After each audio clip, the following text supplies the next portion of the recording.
Hello, everyone, and welcome to This Week in Hearing. At the Hearing Loss Association of America, or HLA conference earlier this year, I took a quick first pass through the exhibitor space when it opened. There was a table called My Lucky Ears there, and nobody was there, and I was just about to walk on by when this book caught my eye. It got my attention because a couple of months before, my wife had purchased it for her primary school library. I had to hold up a print of the cover because it's summer break here. I really would have liked to go into the library and show it on the shelf, but it's locked and we can't get in. Now at the booth, no one was there, but I gathered that it was that of Priscila Soares, the illustrator, so I made a mental note to come back and introduce myself. After hearing Priscilla's story, I was sorry I didn't bring my recording gear because it's one every hearing care professional or industry person will enjoy. Fortunately, she agreed to meet me online so I can share it with you. Priscilla, welcome to the show. Since your story is your introduction, let me divert from my usual practice and ask you to describe your background before you began your career as an artist. Thank you so much, Andrew, for this opportunity. I'm so honored and happy to be here right now. My journey began, I've always felt like an artistic person my entire life, and I actually moved from Brazil to the United States to study motion picture. But when I was still in Brazil, when I was a teenager, I was told that I had a mild hearing loss on my right side due to cholesteatoma, and it had already perforated my eardrum, so I was going to need surgery. And I did the surgery while I was still in Brazil, but unfortunately, something went wrong in the process of doing it, and my ear completely shut off. And with the whole experience, I still don't know what happened there. Nobody really could tell me what was the issue. And I was just kind of led on to continue my life as if it didn't happen, and try to wing it the best way I could. I had no advocacy, no help. I didn't know anybody around my age with any kind of hearing loss similar to mine. And I was just living life as a mono hearing person, a single-sided deafness. So when I moved to the US to study motion picture, I was still finding some difficulties, especially in group environments and presentations, but I kept just trying to pretend that that was not an issue, that was not there. Nobody ever told me about cochlear implants or hearing aids or anything like that. And when I was in my mid 20s, I had my first son, Lucas, and then I had my second son, Jason. But right before I had my second son, I find out the cholesteatoma is now on my left side, and it had already corroded the ear bone, the bones in my ear. So with that, of course, I had to do another surgery to remove the cholesteatoma because they told me if I didn't do that, I would eventually become completely deaf. This time the surgery was very successful, but because it had already corroded the ear bones, of course, actually the cholesteatoma itself was conducting the sound inside my ear. So when it got removed, I just immediately felt the difference. My hearing went way down, and I'm like, okay, now I'm struggling. So that was the first time that I was indicated to wear a hearing aid on that side only. And I began using that as a way to help me. But this is when my struggle got a lot stronger. So through those years, I was really subconsciously playing safe and doing jobs. I began to work as a designer and a photographer, a lot of one-on-one work, working with small businesses in a way that for me was more controllable. Group environments, noisy environments were very difficult for me. So knowing how uncomfortable that felt, I just kind of avoided them altogether as much as I could. Um, so my calling to actually try to grow with my art was something that got put onto the shelf, especially after my second son was born, because he didn't pass his hearing screening test at birth. So we went to do some testing, further testing, and we did some genetic testings. And it's like, yes, he was diagnosed completely deaf, profoundly deaf. And we found no connections between his deafness and my hearing loss. I don't have anybody else in my family with any kind of hearing issue. And I was told that my cholesteatoma was most likely due to a lot of ear infections as a child. So that was very surprising to me, to have a son who was just born deaf, and we couldn't figure out exactly why and how that happened. But the interesting thing that happened around those times is that as soon as my son was born, we had people calling us up and introducing him into a world of a preschool program with total communication and specialists that were coming to our house on a weekly basis and helping us with learning sign language and learning how to, help him with speech. And at that preschool that we would go to is where I, for the first time, found the community of people who are deaf and hard of hearing, people with hearing differences of all ages and all kinds of different hearing losses. And something really happened to me with that, because I thought I was there just to help out my son, but that experience actually ended up helping me awaken something inside of me about the way I felt about who I am and how I accepted parts of myself that I felt that were debilitating about me, such as my hearing loss, and there was a self-empowerment that began to happen around those times, Well, which that's was interesting, really, because I think a key point what you said was is that we all need community to help us through these times. And for you especially, really to have two completely different and unusual cases between your son and yourself had to be very, very difficult. But the power of finding your community to help you pass that. And maybe it's an interesting and fortuitous coincidence that I met you at the HLAA conference because that is a nationwide community to support people such as yourself. So there's some good karma going on there. But now you took those two things and really you took it and you took action on it and you really turned it into something that's positive for a lot of people. How did that journey begin actually? Well, when I was about to turn 40, my kids were in that preteen age. And, especially my youngest, Jason, who was, needing so much help when he was young with learning communication. Because one of the biggest differences between him and I is that I started losing my hearing after I already acquired language, and him was before. So there was a lot more work to be done. And even though he was fit with cochlear implants and he was being successful with it, you're always working, those things. So the focus on myself wasn't that strong until we got to that time when things were just kind of moving along just fine with the kids. And all of a sudden, I just felt lost. When I had more time for myself, I'm like, I don't know, there's something missing inside of me, and I don't know what it is. And I went to do therapy. And doing therapy, the first thing that, during the conversations, like, Priscilla, you don't give space to yourself. You don't honor anything really about yourself. You're just like giving yourself to others, so much to the family, other people, that where is that space? What is it that you really want? So that investigation began. And the funny thing is that my therapist actually in one session, she led me through this meditation. And it was a meditation that I had to meet this wiser version of myself. And I asked this wiser version, what message do you have for me? And she said, trust and let go.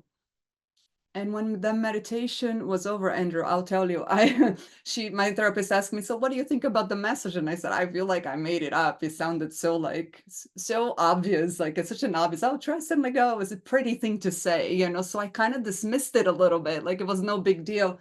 And she kind of chuckled at my answer, but she said, well, even so, why don't you go home and you maybe do a little journaling on it, or maybe do a piece of art? And I had no idea what that moment would unleash to me.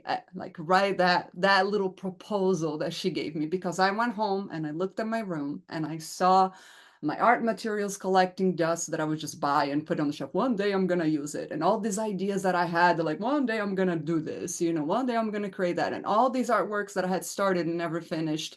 And I'm like, well, I guess I'm gonna do a piece of art. But knowing that I had a tendency to self-sabotage, I was like, all right, Priscilla, you have one rule and one rule only. It doesn't matter the material, it doesn't matter the theme, and it doesn't even matter if you're gonna like what you make. The only thing that matters is that you completed within a week, so you can tell your therapist on the next session about the experience. So that Well, was my goal. it's funny. I thought of something. My wife's former occupation is a Montessori teacher. Mm. They had a mantra which was, "It's the process, not the product." Exactly that. So that was the focus right then. And at the same time, I was exploring in this inner investigation because I was really looking for, like, What is it inside of me that's missing? What is it that I want to come? What's my essence? Who am I really? Before all this conditioning, before all of this, the parenting cultures and society limitations, who is this Priscilla that wants to really be seen and have a voice and to myself. I wanted to look at myself in the mirror and see me. So I decided to do that through the arts, just this process of like, I just want to discover what I want it all to come out. And so I began doing that. So I was portraying my story with my hearing loss. I was portraying my story with my disconnection with my inner self and wanting to regain that. And as I began to make pieces, something erupted inside of me that's like, oh my gosh, all these years, not only I've been collecting all of these things to be ready for this moment, waiting for this moment to happen, but also everything that I've gone through was serving for the moment. So all of my stories, everything, all of my experiences, and it wasn't about waiting for the right moment to come. It was about me deciding when is the right time for me to finally do that. It had to come from myself, from my choice of prioritizing what is so important about me and when is it I'm going to give myself the honor, the time to decide now is the time. So that's when I began doing it. And as I began doing that, I began to share it on social media, began to share it on galleries locally and people. I ended up getting a studio. Things just started falling into my lap because I was just feeling I was glowing. I was just like, oh my gosh, this feels so amazing. I was feeling liberated. I was like, I can't believe I'm finally doing all of this. So just for myself, that felt magical. I didn't want to stop doing art. Every day I was like, I want to make more. I want to make more. I want to make more. So I began having this collection of art that began to show up. And as that happened, people that were going through similar experiences, be it with hearing loss or anything that had to do with what I was portraying, begin to respond in a really positive way. It's like, wow, I feel so connected. This is making me emotional. This is really touching me. I really see myself in this piece and that piece. And it was often that people would come to my studios and begin to cry when I would share the story behind each of the pieces that I was doing, something that I was so not knowing that was going to happen. So with that began the desire of like, well, now I want to portray other people's stories too, because I really believe that our stories are important, and I want to honor that about every person. So I began to ask people, send me your stories because I want to portray you. And I began to portray person after person, people with different hearing stories, also knowing that hearing loss and deafness is often misguided and misunderstood. People tend to think, for example, if you're completely deaf, that you obviously are going to use sign language or you read lips, and that's not everybody's experience, as you probably know. So I wanted to change that. I'm like, we all have very individual ways of dealing with our hearing differences, and I wanted people to know about those stories, all of these different ways, and break a little bit of that taboo, that stigma around it, and make the people that are going through those experiences feel like it's okay to be who they are, whatever that is. Like I didn't feel comfortable with that when I was younger, so Well, I was doing don't that. don't we all want to know that we're not alone in our experience, especially a Oh, difficult experience? absolutely, is what you said about community, right? So like putting people together, and what a beautiful way. My way of doing that became doing it through the arts, so I wanted to connect. So that one thing began to leading to another. So I got invited to do children's book illustrations, just such as that one that your wife purchased for the library. And I started doing illustrations in itself. And that's when, as time went on, I noticed that especially audiologists begin to purchase my work to put on their walls. I have an audiologist in a local audiologist, and I had a local art show last year, and she came over. I invited her to come over to my opening to set up a booth to teach people about hearing health. And when she was in my event, she said, Priscilla, when I was trying to decorate my space, my workspace, I looked everywhere and I couldn't find any art that was kind of like the art that you're doing. You're the only one doing this. You need to go to the conventions, you need to get yourself out there. And that's when something clicked inside of me, because Andrew, I remember so well doing my first audiograms when I didn't have the community, when I didn't have the advocacy, when I didn't have the self-empowerment, when I was first getting the diagnosis. And I remember how sterile and scary those rooms felt for me. I felt very alone. Now, that is not a reflection of how these professionals usually feel towards their patients, because I've known so many audiologists, especially after my son was born, who are so dedicated and so caring and so wanting to help, their patients. They go out of their ways. They became family to me. So many of them are family to me. They just done so much for us. It wasn't just for my son, it was for all of us, always wanting to help. But not always their spaces, their offices, their clinics are really reflective of that. So I made a mission. I said, I'm going to become relentless about creating content to make the community of people with hearing differences, be honored, feel seen, feel represented in a positive way. And I hope that every clinician will decorate their spaces in a way that reflects the passion that they have inside for their patients. Okay, and so that's really, really the goal then, right? Is to make the space reflective of their own passion and also, I suppose, especially with children, right? When they come in to see themselves represented in art and then can feel connected with that art and with the space rather than being scared by it. Is there a fair way of putting it? Absolutely, that and the parents, because so many of the children that are diagnosed, with hearing loss, they come from hearing parents. So the parents have no idea what that world is like. They are scared themselves, like I was too. Even though I already had hearing loss, I felt like I was in a different world with my son going through it. So we want the environment to be that positive, welcoming environment in every way possible. So when you come in for the first time into an environment and everything that's surrounded in there, in the decoration, in the way it's seen, it is why the art is so important. When you see all of that being reflected in a positive way, in a welcoming, fun, light way, it will not only make you feel welcomed, but you will induce the right questions, right? The kids are going to want to see like a little cochlear that looks whimsical and silly and fun, doing something cute. And they're going to be asking, what is that? And then it becomes a conversation, that you can start having. So I want these to be part of the conversational pieces that can start them to be introduced in the hearing loss world and the hearing differences world in a very positive way, in an embracing and nurturing way.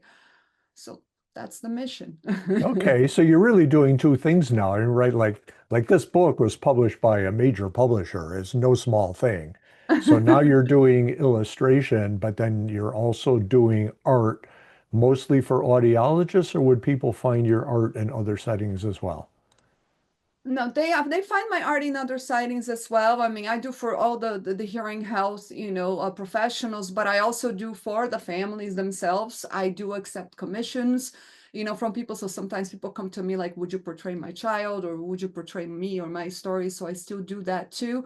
And I still have a whole other aspect of my art, which is in general just about my self-growth and the way I view the world, so I do a lot of big artworks, big sculptures and big paintings, large paintings. And so that I offer, I usually exhibit either locally or really anywhere within the US. So I do that as well. And I facilitate art sessions too. Once I went through that whole process of liberating myself to do more art, to connect with that creativity within myself, I really also felt a desire to want to help others who are missing that part of themselves to really get closer touch with it. So I became certified in art life coaching and breath work to really help people to go through those experiences as well and see if they can unleash and connect with their inner creative. So I understand you're also doing other things besides the art. Tell me about that. Yeah, actually, as I've been doing the art and going to these conventions, I've also been doing talks on stage, sharing my story and sharing the mission behind the story and advocating for the importance of having art on the walls of medical spaces that makes the patients feel seen, related, and relatable and honored. So that's been really exciting. And I just did a talk this year on on the audiology in convention in Australia. So that was really great. And I'm about to do one at Centac in December, where I'm going to be advocating for patient advocacy. You know, we came this close to meeting each other because I was in Australia just a little bit before the Audiology Australia conference, and I was debating whether I should hang out for a week or two, you know, and work from Australia and then attend it, or should I come back home? And I ended up coming back home, so I didn't go, which was really too bad, but I'm so glad we got to meet at Yeah. HLAA. I guess it was meant to be one way or another. We were meant to meet. Yeah. So you've really, I mean, you've turned your experience, which some people might just, you know, it might make them withdraw, and yet you turned into something that's far greater than yourself. And I very much appreciate that. Now, if I'm a hearing care professional or related in the industry, how do I see your art? Where do I go? And how do I learn more and order pieces? Yeah, you can just go to myluckyears.com and it's all in there. It has all of the different types of art that I do for children and adults, and a page also for, taking commissions or just having a conversation. You can also find me on social media. I'm always on myluckyears.com. So Instagram, TikTok, it's all in there.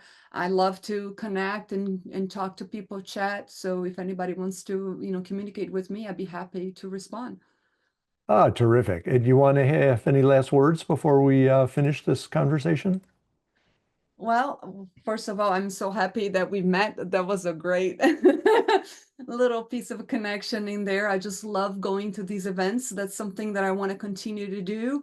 At this point, I guess I just want to say that the mission of what I'm doing became bigger than myself. So right now, I see there is a lack of it, and I really want all these health professionals to see that there is a way of flourishing your walls and bookshelves with stories and images that make the community of people with hearing differences to feel honored, seen, and represented. So, if there's anything I can do to help that happen, I'm here.